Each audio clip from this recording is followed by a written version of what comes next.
कि double engine सरकार की जो प्रतिबद्धता है, आदरणीय प्रधानमंत्री जी का जो विजन है,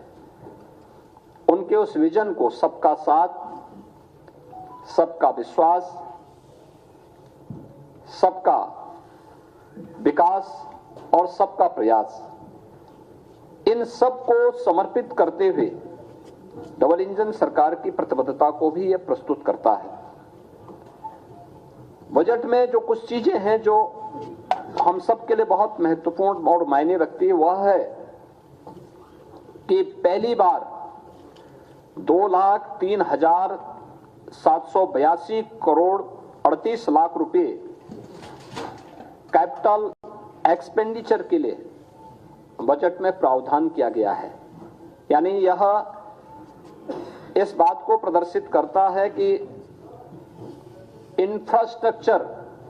पे जब पैसा खर्च होगा तो वह रोजगार का सृजन भी करेगा और अर्थव्यवस्था को उतनी ही सुदृढ़ भी करेगा। हमारी सरकार प्रारंभ से ही इस बात पर ध्यान देती रही है कि हमें समग्र विकास की अवधारणा पर कार्य करना है, पिक एंड चूज नहीं। उस समग्र विकास की अवधारणा का ही परिणाम है कि आज उत्तर प्रदेश सरकार के बजट के दायरे को हम बढ़ाने में सफल हुए। अगर 16-17 की तुलना में प्रदेश की जीडीपी को अगर आप देखेंगे,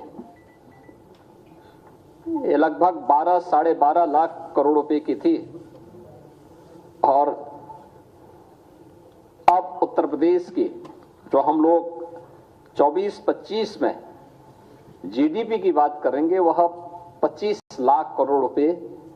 यानी लगभग दुगनी से अधिक वह उत्तर प्रदेश की जीडीपी को बढ़ाने में सफल होगी। इसके साथ ही प्रदेश के अंदर जिन अन्य मुद्दों पर हम लोगों ने फोकस किया, उसमें इस दौरान प्रति व्यक्ति आय को दोगुना करने में हमें सफलता प्राप्त हुई है।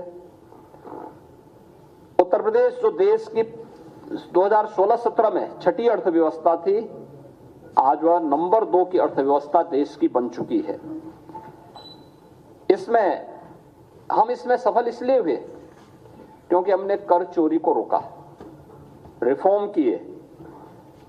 रेवेन्यू लीकेजेस को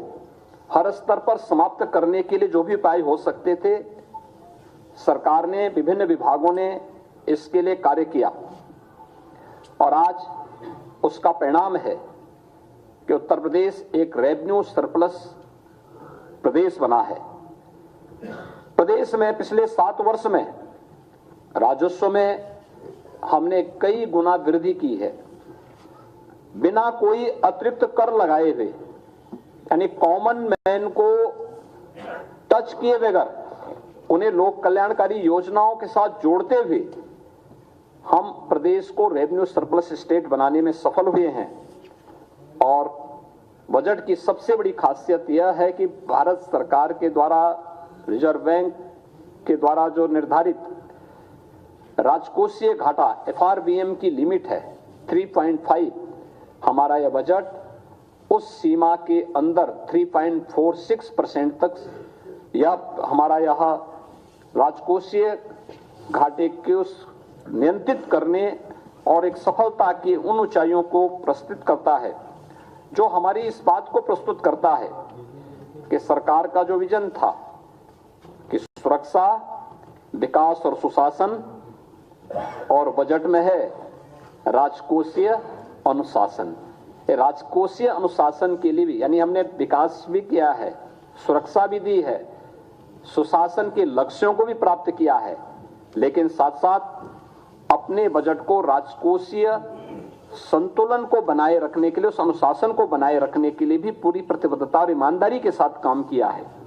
और वह आपको इस बजट में भी देखने को मिल रहा होगा। प्रदेश में हम लोगों ने पिछले 7 वर्ष में बेरोजगारी की दर को नियंत्रित करने में भी सफलता प्राप्त की है। जब 16-17 में प्रदेश के अंदर अनएम्प्लॉयमेंट रेट 19.2% से ऊपर था, 19.2% से अधिक था, आज ये घट करके 2.4%